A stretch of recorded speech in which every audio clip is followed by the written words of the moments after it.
Hello friends, શું તમે ક્યારેય ગરમા ગરમ તેલમાં આવી રીતે સાબુદાણા નાખી જોયા છે?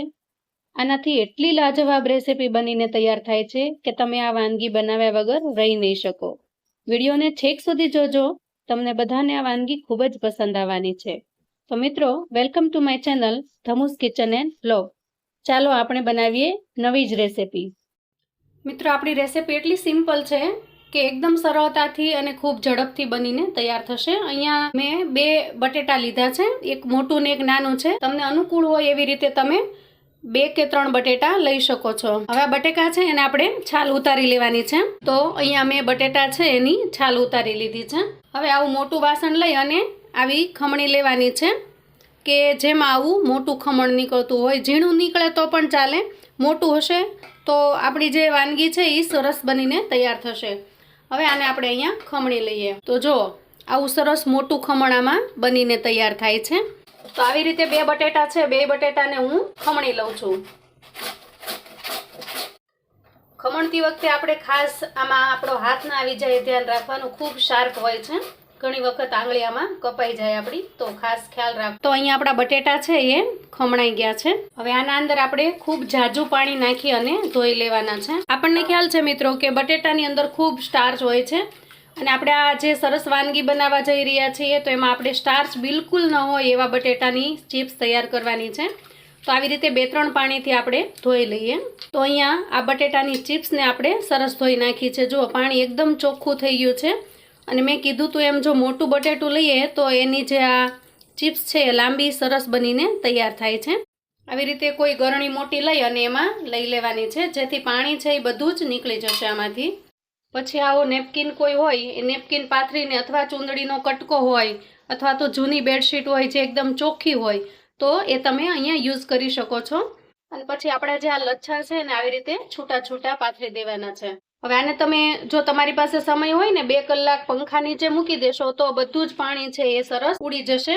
પણ હું અત્યારે રેસીપી બનાવું છું તો હું આવી રીતે એને લૂછી લઈશ, જેથી કરીને એનું ઉપરનું બધું જ પાણી છે એ નીકળી જાય. જો આ રીતે કરશો તો બધું જ પાણી છે એ જો લચ્છા છૂટા પડવા માંડ્યા છે, એકદમ સરસ. થોડી વારમાં જ તમે જોશો કે આના અંદરથી પાણી છે એ બધું નીકળી ગયું છે.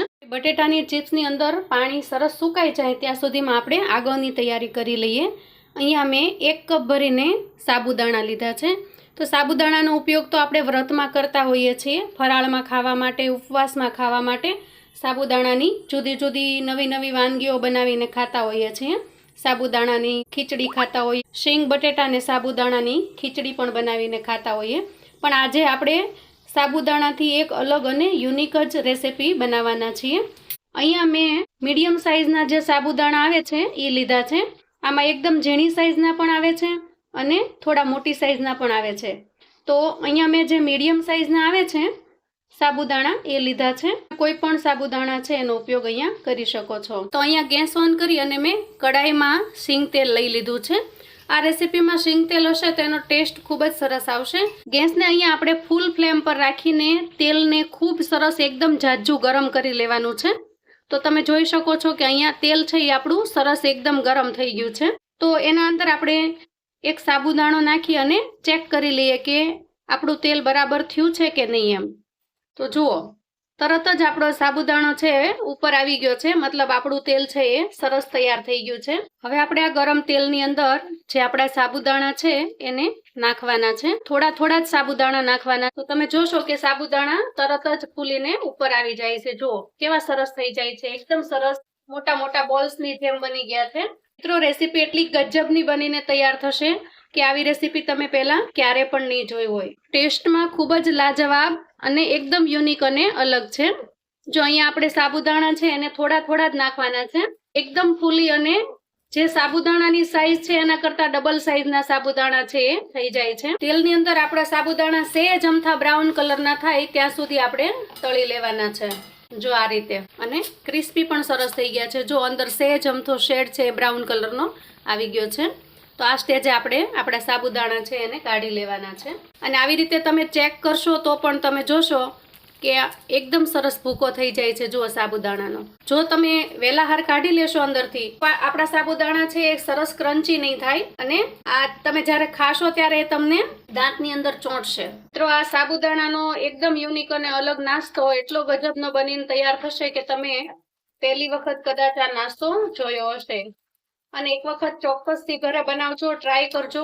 એકદમ યુનિક અને અલગ બનીને તૈયાર થશે ને સ્વાદિષ્ટ પણ ખૂબ લાગશે. મિત્રો આપણે બધા જ સાબુદાણા છે એને સારી રીતે ફ્રાય કરી લીધા છે અને આવી રીતે ટીશ્યુ પેપરમાં લઈ લીધા છે, જેથી કરીને એના અંદરનું વધારાનું બધું જ તેલ છે એ ઓબ્ઝર્વ થઈ જાય. હવે આપણે બટેટાની ચિપ્સ છે જોઈ લઈએ, એમાંથી પાણી સરસ નીકળી ગયું હશે. તો મિત્રો જુઓ, આપણા બટેટાના લચ્છા એકદમ સરસ છૂટા પડી ગયા છે ને પાણી તો ક્યાંય પણ નામનું નથી રહ્યું.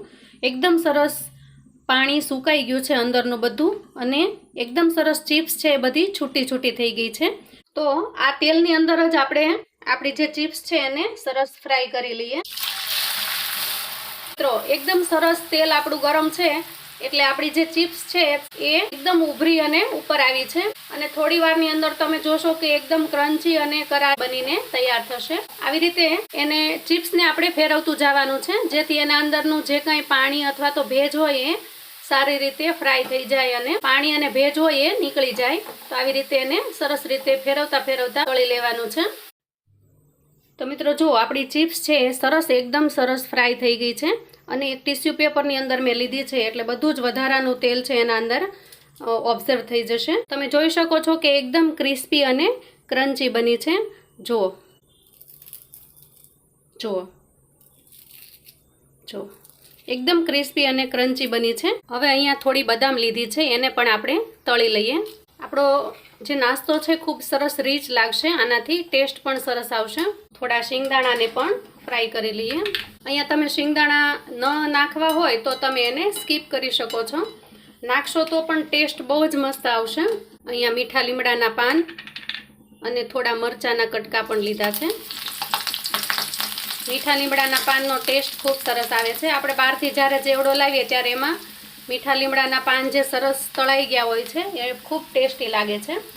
તો અહીંયા આપણે બધી જ વસ્તુને મિક્સ કરી લઈએ. તો જુઓ, આપણા સાબુદાણા કેવા સરસ એકદમ છૂટા છૂટા બનીને તૈયાર થયા છે. તમે જોઈ શકો છો કે તેલ પણ એમાં બિલકુલ છે નહીં. જુઓ, એના અંદર નાખી દઈએ આપણી બટેટાની ચિપ્સ.